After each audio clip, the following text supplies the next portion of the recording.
Hola, egunon a todos. Lo primero, creo que es obligado dar las gracias a la organización y al Grupo Correo por un evento como este. Lo segundo, gracias a vosotros por darnos la oportunidad de compartir un ratito y poder explicaros nuestra estrategia de despliegue de infraestructuras por la ciudad. Lo primero, voy a tener que ir un poco rápido. No he conseguido nunca hacer esta presentación en menos de 35 minutos, con lo cual, perdonadme si en algún momento voy rápido. No estoy haciendo tiempo, sí quiero que veáis la ciudad, una ciudad espectacular. Reconozco que el color está un poco subido intencionadamente, pero no me negaréis que la imagen es realmente bonita. Si os parece, empezamos. La tecnología va mucho de modas. Hay una moda en todo esto del Customer Journey. Oiréis mucho seguramente hoy lo del viaje del ciudadano, lo del viaje del cliente. Hemos intentado hacer una presentación en la que básicamente simulamos esto mismo. O sea, es un camino por una autopista en la que nos vamos encontrando con diferentes salidas, con diferentes hitos tecnológicos a lo largo de los años. Lo primero, si me permitís, es un flashback. Creo que es obligado dar las gracias a las personas que estaban en el Ayuntamiento de Bilbao en el año 1988, porque con ellos empezó mucho de lo que os vamos a contar hoy. En el año 88, por si no os situáis, ya se había inventado el CD-ROM, todavía no se había popularizado, seguramente todavía no lo teníamos en las manos, y nuestro modelo tecnológico más avanzado era un disquete 3/4. Estamos hablando de ese momento, por supuesto, nada que se pareciera a una DSL ni nada por el estilo. Bueno, pues ya en el año 1988, y la imagen es muy visual de cómo era Bilbao antes y cómo es ahora, hubo gente en el ayuntamiento que tuvo la visión de que de la misma forma que un ayuntamiento tenía que tener redes de canalizaciones de agua y de conducciones eléctricas, tenía que tener una red de datos que le permitiría crecer y escalar en el futuro. Y desde luego fue una visión realmente maravillosa. Durante 2 años se fue construyendo, durante 20 años se fue construyendo ese despliegue de red de fibra. Voy a utilizar el menor número de términos técnicos, no os preocupéis. Se fue desplegando, canalizando fibra a todas las sedes municipales. El ayuntamiento tiene unas 100 sedes, edificios por toda la ciudad. Y dos características principales que básicamente tenían mucho que ver con el momento en el que se desplegó esta red. La primera es que la tecnología era multimodo, es una tecnología de fibra que tiene ciertas limitaciones respecto al caudal a transmitir y sobre todo respecto a las distancias que eres capaz de alcanzar. Y la segunda característica, también muy de la época, es que fijaros que la red tenía una forma de estrella. Tenía una forma de estrella en la que Bilbao TIC, la sociedad tecnológica, entonces Cimovisa, estaba en el centro. ¿Por qué? Porque se entendía que la sociedad tecnológica era el centro del universo tecnológico. Eso tenía un gravísimo problema de diseño y era que cualquier problema en ese centro de la estrella dejaba absolutamente todo fuera de servicio. Nos olvidamos del flashback del año 88, volamos 20 años, nos ponemos 21 años, nos ponemos en el año 2009, aprovechando 2 proyectos de los llamados fondos ZP de la época, que algunos os acordaréis. El ayuntamiento renovó por completo toda su red de fibra óptica.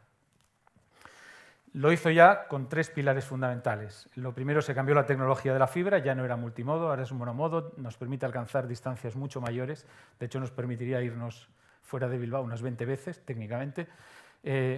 Además se hizo, si os fijáis, conformando anillos, ya no es una estrella, ahora ya no es anillo, ya no somos el centro del universo dentro del ayuntamiento, es algo también un poquito de cura de humildad, que no nos venía mal, seguramente. Y lo que ahora significamos somos esos 2 centros, que siguen todavía en el centro de la imagen, porque no puede ser de otra forma, pero veis que ya no son estrellas, sino que son anillos. Esto permite que una rotura de un anillo en cualquier punto, una rotura de un anillo en cualquier punto, por ejemplo aquí, las comunicaciones de forma automática y sin que tengamos que intervenir para nada, conmuten por un lado y conmuten por el otro. Las oficinas siguen funcionando, las oficinas y todos los servicios municipales siguen funcionando sin que nadie tenga que hacer nada. Ese es un concepto muy importante que luego veremos que es el pilar del despliegue de infraestructuras tecnológicas en las ciudades, el concepto de resiliencia. Pase lo que pase, la ciudad tiene que seguir funcionando. Y el tercer concepto clave es que ya distinguimos entre lo que entendíamos que era red core, que es básicamente esto de aquí, red troncal, que básicamente es todo lo que es de colorines, y red capilar. No todo lo mismo tenía que tener la misma criticidad, obviamente. Lo anterior que habéis visto era innovación en sentido estricto. Habíamos cambiado las tecnologías, habíamos cambiado las topologías, habíamos cambiado muchas cosas, pero en general las innovaciones tecnológicas son mucho más fáciles de acometer que las innovaciones que no tienen componente tecnológico. Dicen que el exceso de sinceridad se llama sincericidio. Voy a ver si soy capaz de ser un pelín claro en esto sin suicidarme demasiado. El ayuntamiento en el 2009 había empezado a construir, como os decía, nosotros habíamos empezado a construir en el año 88 y renovado en el 2009. Y en el 2009, cuando estábamos acometiendo la renovación, nos dimos cuenta de que había otro área municipal que también estaba desplegando una red de fibra. De hecho, no se aprecia demasiado bien en la imagen, pero si os fijáis, hay red de diferentes colores. La morada era red que no habíamos desplegado nosotros desde Bilbao TIC, lo había desplegado otro área municipal, en concreto la de movilidad. Como se arreglan casi todas las cosas, tomando un café o sentado en una mesa, fuimos capaces de ponernos de acuerdo con el área de movilidad para crear una red única. Crear una red única que tuviera, por un lado, la unión de las dos redes nos diera la capacidad de llegar hasta todos los puntos. Cada una de las redes por separado era capaz de cubrir una zona de la ciudad, pero no toda. Ninguno de los dos éramos capaces de cubrirlo todo. Bilbao TIC se hizo cargo de todo el control de la red y desde ese momento la verdad es que el área de movilidad se pudo dedicar a lo que realmente le atañe, que es el despliegue de infraestructuras de movilidad por la ciudad. Y de repente llegamos a la calle. Fijaos, en el año 2008 el ayuntamiento tenía en torno a 4.000 puntos de red, básicamente eran puntos de red interno. Estoy hablando hace 10 años nada más. En el año 2018 el ayuntamiento tiene aproximadamente los mismos 4.000 puntos de red, tampoco alguno más, seguramente no llevo la cuenta, pero ese orden de magnitud, tampoco ha habido un gran crecimiento en empleados públicos, y hay en torno a 150.000 dispositivos que están ya en la calle conectados a la misma red. Es donde se está produciendo la explosión. Por eso para nosotros era muy, muy importante llegar a la calle. Nosotros ya teníamos una red que nos comunicaba, nos permitía dar comunicación a todos los edificios, pero no teníamos esa capacidad de llegar a la calle. Y aquí, permitidme una cosita. No se aprecia apenas, esto es un armario de esos que veis por la ciudad. Si me dais 3 segundos, pensad algún punto de vuestra ciudad donde recordáis que hay un armario como este. Ahora estáis inoculados por el virus del armario de ciudad y veréis como la próxima vez que salgáis a la calle, veréis que de estos hay miles. Miles. No se ven, son tremendamente feos, son horrorosamente feos. Yo llego a pensar que son feos adrede para que no se vean. Bueno, pues en 150 de estos hay comunicaciones de fibra óptica que nos permiten desplegar la capilaridad. Son los que dan la conectividad a los semáforos, a los paneles informativos, a las antenas wifi, a las cámaras, absolutamente a todo. Por eso era importante llegar a este ámbito. Y por dar algunas cifras, la red de fibra óptica actualmente da comunicación a todas las sedes del ayuntamiento, polideportivos, bibliotecas, centros de distrito, comisarías, todo lo que podéis imaginar que implica un ayuntamiento, también a todos los edificios singulares, teatros, el cementerio que no está en el término de Bilbao, Merca Bilbao que tampoco está en el término de Bilbao. Llegamos ya con fibra a todos estos elementos y también a muchos de los elementos que hay en calle, prácticamente a todos, a las rampas mecánicas que llevan sus cámaras y sus elementos de telegestión, a todos los ascensores que también llevan cámaras y elementos de gestión, a los 2.000 y pico semáforos que hay en la ciudad, a todos estos elementos llega ya la red. Bueno, terminamos con la red, sigue creciendo, evidentemente evoluciona, cada vez que hay nuevos edificios sigue evolucionando. Llega el año 2010. A la derecha veis un iPhone 3. El iPhone 3 probablemente ha sido el dispositivo más disruptor de los últimos 20 años. Cambió para siempre lo que entendíamos por la navegación por Internet en movilidad. Mucho de lo que hacemos hoy en día no tendría sentido si no hubiera existido el iPhone 3. Y el iPhone 3, por primera vez, nos abrió los ojos respecto a que necesitábamos una red de telecomunicaciones, ya no por fibra, que nos daba la capacidad, nos sigue dando la capacidad de llegar con mucho caudal, sino la capacidad de tener capilaridad, poder llegar a muchos sitios. Y eso el cable no te lo da, necesitas un entorno inalámbrico. Nuevamente voy a permitirme algún chascarrillo interno. Había dos modelos de desplegar una red wifi en la ciudad. El que propugnábamos nosotros, que era apoyarnos en la red que ya teníamos, en la red de fibra óptica, teníamos capacidad de llegar a los armarios, pues podíamos reutilizar todo el espacio urbano para poner antenas y empezar a dar servicio. Y otra visión que era el poder ir mucho más rápido y decirle a la operadora de turno, oye, desplégame 200 ADSLs en 200 puntos que te voy a decir y ponme antenas. En esta última se tardaba en torno a un mes, en la otra se podían tardar muchos años. Quien tenía la capacidad para decidir, decidió, y en mi opinión decidió de forma salomónica y muy buena, es despleguemos de forma muy rápida 30 puntos, uno en cada barrio, y empecemos a crecer de forma ordenada, aprovechándonos de las sinergias de nuestra red.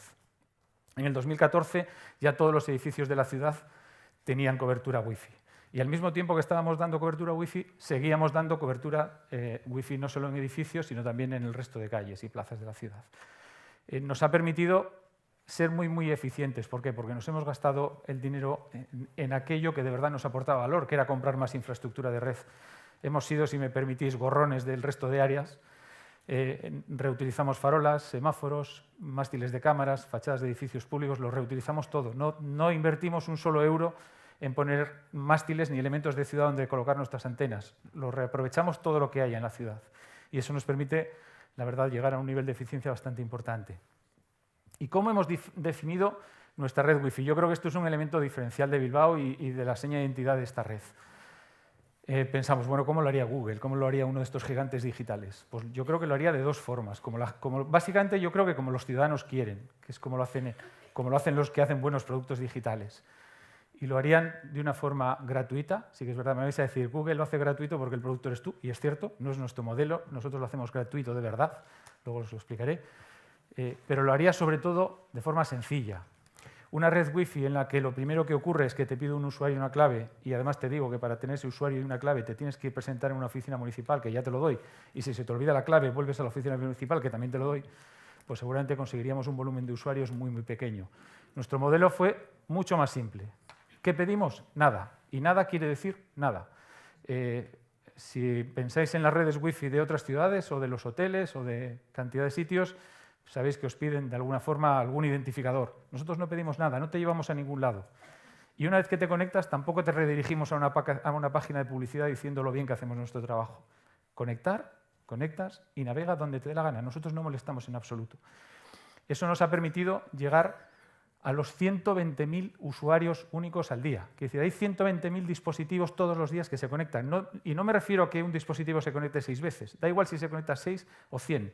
Son 120.000 dispositivos que se conectan diferentes cada día. Y además intentamos hacerlo aportando más valor en esta red.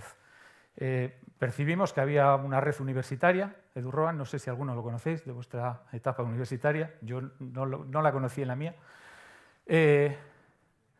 Esta red EduRoam permite que cualquier universitario de cualquier universidad del mundo se pueda conectar en cualquier otra universidad del mundo. Da igual si viene un estudiante de Yale a Bilbao y se conecta en Deusto o en la UPV en Mondragón, o da igual si un alumno de Deusto, de Mondragón o de la UPV se va a Oxford, se puede conectar indistintamente. Bueno, ¿y qué pasa si nosotros tenemos un despliegue ya hecho por la ciudad? ¿Podemos convertirnos en una especie de pseudo-universidad virtual por toda la ciudad y radiar EduRoam por toda la ciudad? Pues pudimos. Y nuevamente eso es innovación y que además tiene poco que ver con la tecnología. Es una innovación que horas de trabajo supuso unas 5 tardes, no mucho más, os soy sincero, no supuso ningún coste para la ciudad y nos supone que 20.000 alumnos de la ciudad hoy en día se conectan a su universidad desde cualquier punto, desde cualquier biblioteca, desde cualquier polideportivo, desde la misma calle. Se conectan de forma ubicua, pueden estar donde quieran y se pueden conectar a su universidad. Y además es una mina para la analítica de datos, como luego os contaré. Somos, si veis la gráfica, EduRoam, el mapa de EduRoam, de la propia EduRoam, nos marca en otro color. En ese color, en el EduRoam europeo o en el mundial, solo están las grandes capitales. Somos líder indiscutible del Estado, doblamos a la siguiente ciudad, de hecho no la doblamos, la multiplicamos por 5, a la siguiente ciudad, que es Madrid. Y estamos al mismo nivel que las grandísimas capitales europeas que nos multiplican en población por 10. Y no solamente en valor relativo a la población. Nosotros tenemos 350.000 habitantes, y París no lo sé, pero seguramente no mucho menos de 8 millones. También en valor absoluto. Bien. Y por supuesto, todo este despliegue de red, he dicho que valía para el ciudadano, valía también para los universitarios, como una parte concreta de los ciudadanos, para la ciudadanía, y vale también para los empleados públicos. En esa búsqueda de eficiencia intentamos que toda la infraestructura que estábamos desplegando pudiera servir también para que los empleados públicos pudieran minorar su caudal de datos 4G, con lo cual minoran costes al ayuntamiento. Y llega el siguiente estadio, en el 2016 aproximadamente. He dicho, hemos sido capaces de ponernos de acuerdo con todas las áreas municipales. En lo que estoy diciendo de las comunicaciones es extrapolable al resto de ámbitos tecnológicos. La verdad es que a mí me da, no sé si pena, pero me da algo de no sé cómo calificarlo, ver cuando ves que hay otras administraciones en las que dentro de la propia administración se ve con claridad meridiana que hay diferentes áreas tecnológicas y diferentes redes de comunicaciones, diferentes data centers, cuando en realidad podrían hacerlo de una forma única buscando sinergias, ¿no? Ese modelo intentamos llevarlo al exterior. En el 2016, desde Alcaldía, nos proponen un reto, que yo creo que la verdad es que es bonito y estamos muy orgullosos de ello, y es, ¿somos capaces de desplegar infraestructura en los hospitales públicos de la ciudad para que una persona que está enferma, ya sabemos que no le vamos a curar, pero somos capaces de que por lo menos pueda estar mínimamente entretenido navegando por Netflix y no esté pensando en sus preocupaciones por el hecho de estar en el hospital? Bueno, pues empezamos a mirar en Google el hospital de Basurto, que es el hospital más grande de la ciudad, y la verdad es que aquello asustaba un poco, ¿no? 20 pabellones, edificios además relativamente antiguos, en torno a 2-3 plantas por pabellón, no un mínimo de 600 puntos de acceso wifi, un proyecto que en torno al 1.000.000 de euros, a nada que te pusieras a hacer números, ¿no? Con esos números era imposible, no se justifica un proyecto de 1.000.000 de euros para que una persona que está en un hospital pueda navegar gratis. Es más barato ponerle una SIM gratuita de una operadora, ¿no? Pero descubrimos que había otro modelo, y es el de convenios de colaboración con el resto de entidades que hay en la ciudad. Descubrimos que Osakidetza ya tenía una red desplegada, sí que es verdad que no estaba muy publicitada, porque era una red que básicamente se utilizaba en el ámbito sanitario, los pacientes de a pie no la percibían, pero estaba. Y bueno, la verdad es que gracias a la buena sintonía entre las dos líderes de las dos organizaciones, tanto del Ayuntamiento como del área de sanidad, fuimos capaces de llegar a un acuerdo por el cual el Ayuntamiento es capaz de utilizar, o mejor dicho, Osakidetza sigue utilizando sus antenas de la misma forma que ahora, exactamente igual, ellos radian sus señales y además radian también las nuestras. Y todo ese tráfico que les llega nos lo hacen llegar. En el fondo conseguimos dar el mismo servicio que habíamos planteado desplegando una red propia, pero a través de las orejas, si me permitís, de las antenas de otra administración pública. El coste es aproximadamente 100 veces inferior. Pensad en cualquier proyecto de vuestra empresa, en el que sea, es 100 no, en torno a 80 veces. Analizad el proyecto, analizad el coste del proyecto y después lo dividís por 80. Claro, os dan palmas con las orejas. Es imposible que eso no vaya adelante. Hicimos ese convenio de colaboración y la verdad es que hoy en día, todos los días del año, unas 3.000 personas en el Hospital de Basurto se conectan de forma gratuita a Internet. No sabemos cuánto de eso pues, le quitas el aburrimiento a la pobre persona que tiene esta desgracia de estar allí, pero para nosotros, desde luego, es un orgullo el que puedan hacer esto y además lo puedan hacer con un coste realmente reducido. No solo lo hicimos en el Hospital de Basurto, lo extendimos también al resto de centros de salud, donde hay otras aproximadamente 1.000 personas que hacen utilización de esa red, y en el Hospital de Santa Marina, que para los que conocéis Bilbao es un hospital que está bastante alejado, donde hay muy poca cobertura de comunicaciones convencionales de operadoras y del que además estamos especialmente orgullosos porque somos los únicos que podemos dar banda ancha hoy en día allí. Después de Osakidetza nos dimos cuenta de que evidentemente ese era un modelo que podíamos explotar y que debíamos explorar, pues hemos sabido llegar a acuerdos con otra sociedad de gobierno vasco, con Euskotrenbide Sarea, todas las paradas del tranvía. Lo mismo, nos prestaron fibra óptica por todo el trazado, porque ya la tenían y les sobraban pelos de fibra. Nos cedieron 2 pelos, hicimos un despliegue de cobertura wifi en todas las paradas por un coste, creedme, absolutamente ridículo frente a lo que hubiera sido una inversión tradicional. Lo mismo con Diputación Foral de Vizcaya en el Palacio Euskalduna. Las antenas son suyas, la red la gestionamos nosotros. Lo mismo en la Diputación Foral a través de Azpiegitura que en el Frontón Vizcaya, que por cierto se inaugura este domingo en el partido de Mano Parejas. Lo mismo en Azcuna Centro A, Museo Marítimo, en Bilbao Arena y otros tantos edificios que están por llegar, porque en algunas conversaciones ya estamos muy avanzados. ¿Qué nos ha permitido? Bueno, pues que entre el esfuerzo inversor de Bilbao y todos estos convenios de colaboración en el que hemos reutilizado todo lo que estaba a nuestro acceso, ya no solamente, como os decía antes, los mástiles, las cámaras, ahora ya nos planteamos reutilizar infraestructuras completas de otra administración pública en la que tenemos que llegar a acuerdos y además ser generosos en esos acuerdos, pero aun siendo muy generosos, créedme que son acuerdos absolutamente beneficiosos para la ciudad, somos capaces de tener un despliegue wifi por la ciudad. Os decía antes, somos líderes indiscutibles del Estado en el despliegue de Urban.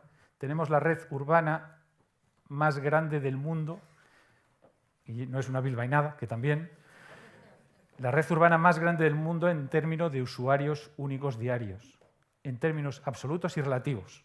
nuevamente. No me comparo con una ciudad como Nueva York, que tiene 10 veces más habitantes, no, perdón, 25 veces más habitantes que nosotros. Nos comparamos incluso en términos absolutos. No tienen una red wifi urbana en la que le den acceso a 120.000 personas. ¿Y eso, dónde están las innovaciones en este punto? Por un lado, en haber sabido, creo, en haber sabido reutilizar todas las infraestructuras, en tener un roadmap en el que hemos ido construyendo cada cosa en su momento y en el haber sabido llegar a acuerdos con terceros y no hacer el despliegue a músculo propio que seguramente no hubiéramos llegado. Lo mismo, os decía, 20.000 universitarios todos los días y 1.400 puntos de acceso, de la que mitad son nuestros y la otra mitad son de terceros. Y no vemos estos acuerdos, de hecho no los vemos, aunque ahora mismo los convenios con las administraciones públicas con las que estamos federados hablan de wifi, nosotros no los vemos siquiera como wifi. El wifi en el fondo es el primer paso para llegar. Pensad que en todos ellos cuando tenemos wifi es que ya hemos metido nuestra red de fibra dentro de ese edificio. Cuando hablamos de que estamos integrados con el Palacio Euskalduna es que tenemos nuestra manguera de fibra dentro del Palacio Euskalduna. En el modelo de madurez digital de Gartner nosotros estamos ya haciendo muchas cosas del primer punto de conectado, también haciendo muchas cosas del segundo punto, del engage, incluso en algunas cosas empezando a trabajar ya en el modelo del gemelo digital de la ciudad, que es algo que va a ser muy, muy relevante cuando llegue el coche autónomo, ¿no? La verdad es que no hay muchas ciudades que hayan conseguido pasar de aquí, del modelo conectado. Nosotros en algunas de estas ya estamos y estamos empezando a pensar en algunas de estas. Y cuando hablo de ciudades, me da igual ciudades que empresas privadas, ¿eh? En el modelo 2 hay muy poca gente ya haciendo cosas. Os decía, cuando hablamos de la conexión, no hablamos solamente de wifi, hablamos de que una vez que tenemos la red de comunicaciones, somos capaces de habilitar un evento simultáneo entre el Guggenheim y el Euskalduna, tecnológicamente. Algo que una operadora seguramente no podría hacer, porque tiene unas latencias muy superiores a una red de fibra como de las características de la fibra urbana, y que nos permiten de verdad hacer eventos a escala de ciudad, retransmitir un concierto da igual qué edificio municipal, en cualquier otro edificio municipal o incluso en cualquier punto de la calle o incluso en todas las calles. Eso, a día de hoy, hay muy pocas ciudades que puedan decir que pueden hacer algo así. Y todo eso llegará, lo veréis cómo llegará. Y llega la analítica de datos. Claro, digo, tenemos 120.000 personas en la calle y además somos capaces, por pura lógica, me vais a entender el sentido de lo que quiero decir, por pura lógica, sabemos dónde están esas personas en la calle, porque aunque solo fuera que no los triangulamos, que no lo hacemos ahora mismo, sabemos en qué antena están conectados, con lo cual lo hacen todas las operadoras, nosotros también lo hacemos y de hecho tenemos obligación legal de hacerlo como operadores de telecomunicaciones. Tenemos cierto seguimiento de las 120.000, pero yo creo que lo primero es desmitificar todo esto. A ver, el Ayuntamiento de Bilbao no es Google, ni no es Facebook, ni es Amazon, ni es Apple. Si veis el dibujo, que me hace mucha gracia, Google sabe lo que pensamos, Facebook sabe quiénes son nuestros amigos, a quién queremos, a quién no. A Apple le confiamos todos nuestros datos biométricos, los que tienen la aplicación de salud y la utilizan, y Amazon sabe todo lo que compramos, y si compras comida, pues sabrá hasta lo que te gusta y lo que no te gusta. Nosotros no somos ninguno de estos gigantes digitales, ni queremos serlo. El concepto este de Don't be evil de Google, que seguramente ya no lo tiene tan a cuenta como antes, nosotros desde luego queremos seguir diciendo que no somos malos, que no somos malvados. Nosotros jamás vamos a hacer un análisis de datos que no tenga por fin último la mejora de un servicio público. Nosotros jamás vamos a hacer un análisis de datos que esté fuera de la ley. Jamás vamos a hacer un análisis de datos que hable de una persona concreta o de un colectivo pequeño. Cuando hablamos de colectivos, siempre analizamos colectivos de un tamaño mínimo para que no puedas hacer el trabajo inverso de saber de quién forma ese colectivo. Y, por supuesto, tampoco jamás vamos a vender la información ni la vamos a compartir con terceros, salvo que haya una orden judicial, que obviamente lo tenemos que hacer. Pero aun con todo eso, la cantidad de información que somos capaces de sacar de una red, como la red Wi-Fi, es enorme. ¿Podemos analizar el impacto de un evento en la ciudad? Sin duda ninguna. Sabemos quiénes son los terminales, los teléfonos, los dispositivos móviles que están metidos en el Euskalduna en un congreso. Lo sabemos, los podemos acotar.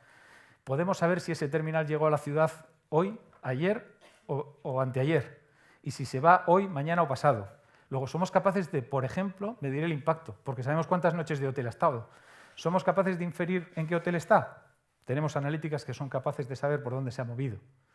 Lo hacemos siempre repito, con el más absoluto respeto a la privacidad. Nosotros no trabajamos ni siquiera con el concepto de MAC, estamos creando algoritmos que son capaces de asociar un número único a cada dispositivo y la gente que trabaja con los datos no sabe cuál es la MAC del dispositivo. O sea, no tiene ningún mecanismo para volver atrás y decir quién es la persona a la que estoy analizando. Aunque alguien tuviera la tentación de hacerlo, no podría.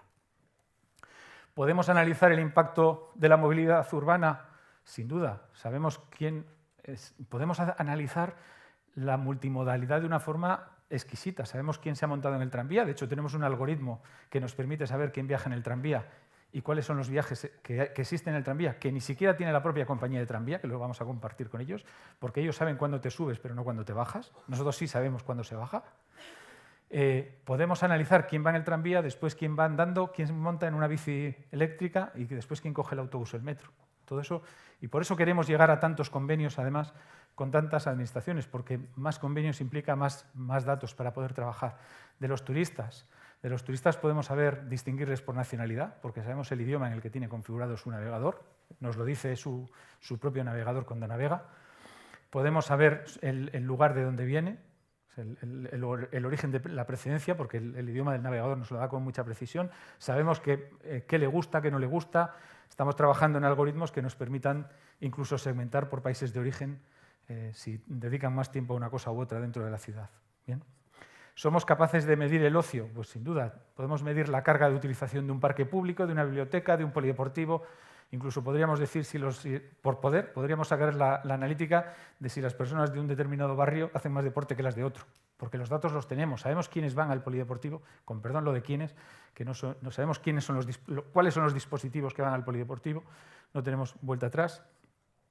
Incluso algo tan aparente como medir cuánta gente hay en la calle. Fijaos, hay una calle, por primera vez, que yo recuerde nunca antes había ocurrido, que se va a rediseñar y en la que, para determinar cómo debe ser el ancho de las aceras, por primera vez nos han pedido que aportemos datos de cuánta gente hay en cada acera en función del día de la semana y en función de la hora.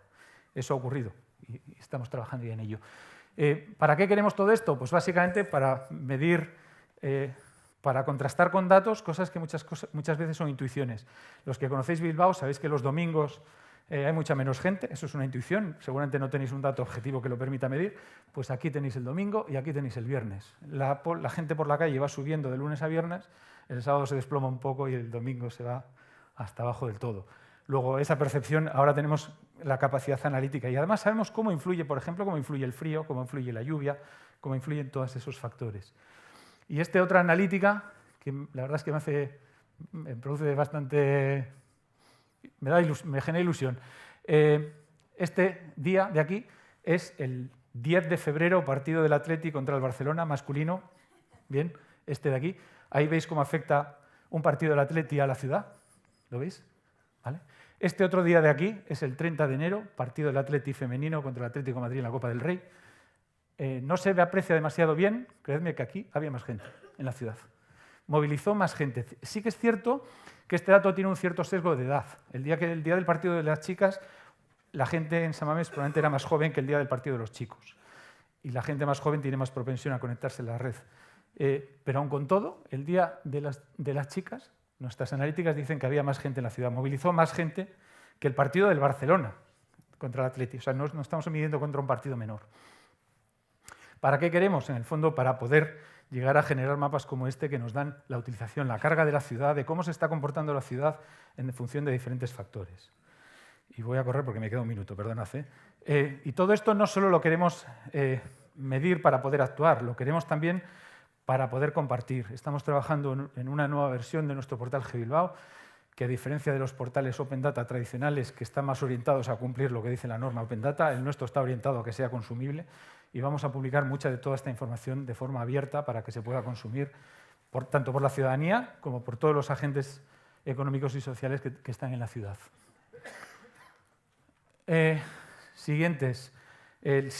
¿Cuál es nuestro siguiente reto? Nuestro siguiente reto es lo que todos habéis oído hablar. El siguiente boom de Internet no van a ser las personas, que básicamente estamos ya todas conectadas, van a ser las cosas. Y las cosas exigen básicamente una red diferente, una red que tiene cuatro características, 3 de ellas que son diferentes de una red de banda ancha y la otra que es común. La última que la ponemos nosotros, que es común, es que debe ser resiliente, hagamos lo que hagamos.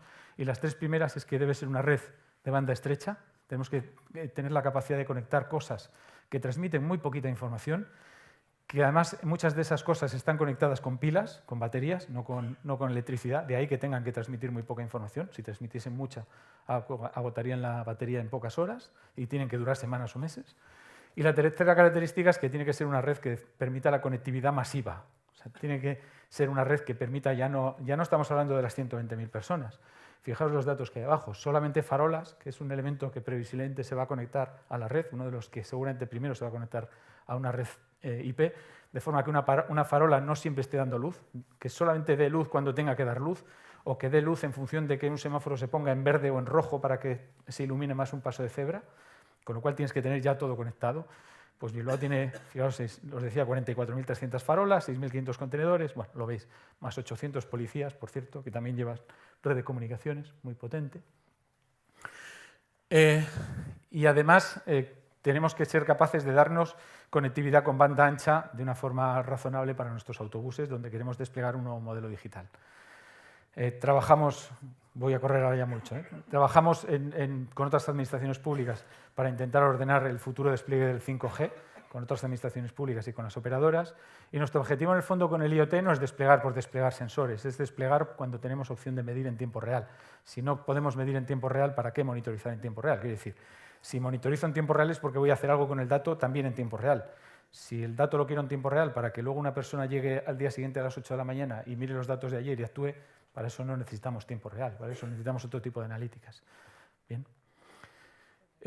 Y no olvidemos el coche autónomo. El coche autónomo va a generar disrupción, va a ser un elemento disruptor, igual que decía antes del iPhone 3, en 2 sentidos. Primero, que va a cambiar el modelo de las comunicaciones de la ciudad, o sea, nos va a obligar a definir unas cartografías mucho más eficientes. El otro día estaba pensando, el modelo de coche autónomo que estamos planteando es el modelo de coche autónomo 1.0. ¿Por qué? Porque básicamente sabe si un semáforo está rojo o no porque ve el disco en rojo.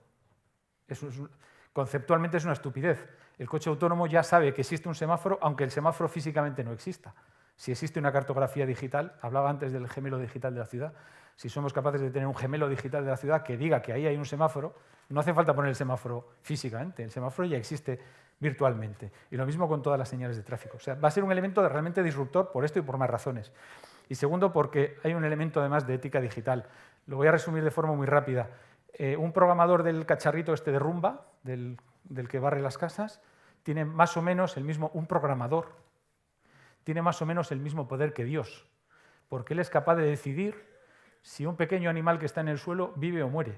Si él ese día tiene un buen día y hace un buen algoritmo que identifica que eso es un ser vivo, ese ser vivo vivirá. Si tiene mal día, ha dormido mal y le da pereza y dice, bueno, ¿qué más da? Es un bichito. Ese bichito morirá. Eso en el ámbito urbano va a ocurrir. Y tenemos que empezar a trabajarnos, a preparar en el modelo también con cierta ética digital. Y ya las 3 últimas, las 3 cosas que hemos aprendido. La primera es que estar en la cresta de la ola a veces hace que te caigas y además no tienes referentes en los que mirarte, es algo que tienes que aprender a vivir con ello. El segundo es que tienes que generar, muy relacionado con el primero, que tienes que generar una cierta cultura de tolerancia al error. No digo que seamos kamikazes, evidentemente no somos kamikazes, además es dinero público.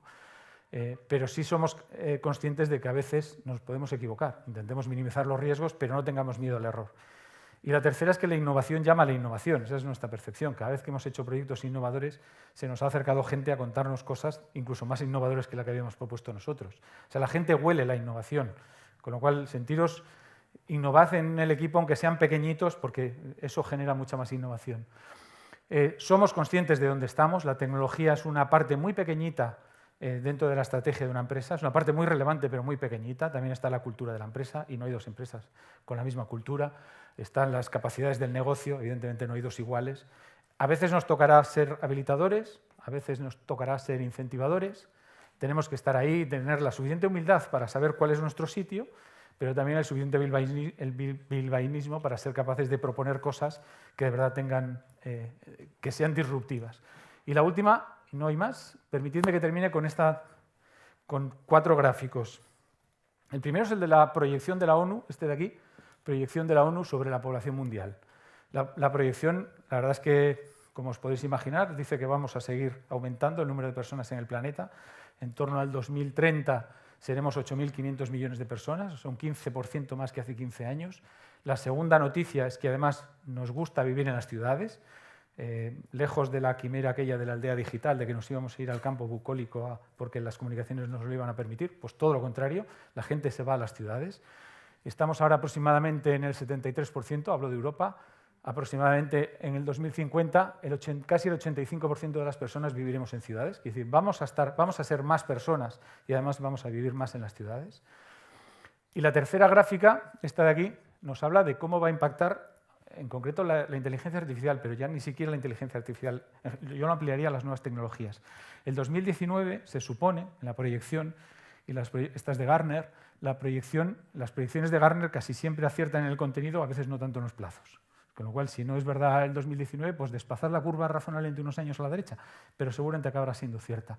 2019 es el último año donde el balance neto de los trabajos destruidos y creados por la inteligencia artificial es negativo, es decir, que se destruye empleo. 2020 en adelante se va a generar más empleo gracias a la inteligencia artificial del que se destruye. Pero ni se crea el mismo tipo de empleo ni se destruye el mismo tipo de empleo. Se destruye empleo que tiene mucho que ver con tareas repetitivas o con tareas poco cualificadas y se genera empleo muy especializado y de alto valor. Con lo cual las ciudades tienen que tener la suficiente capacidad y atractivo para ser capaz de atraer a esos nuevos profesionales que son los que van a generar la riqueza en el futuro. Si somos capaces de atraer a profesionales de otro tipo, pues no seremos capaces de atraer esa riqueza. Y ahí es donde tenemos que ser capaces de desplegar infraestructuras tecnológicas que nos permitan atraer a este tipo de profesionales. Y la última gráfica, esta de aquí, es una encuesta a directores generales de las compañías top performers a nivel mundial que nos dice que un 20% aproximadamente de los directores generales de las grandes compañías ya tiene entre sus 5 prioridades de negocio, no hablo de tecnología, hablo de negocio, ya tienen la transformación digital. Una ciudad, a efectos prácticos, funciona exactamente igual que una empresa, con sus departamentos exactamente igual. Tenemos que ser capaces de transformar todos nuestros procesos a digital. Y no mucho más, hasta aquí es lo que os quería contar. Veo en vuestros ojos café, claramente, con lo cual, si me da tiempo alguna pregunta, encantado, y si no, durante el café. Muchísimas gracias.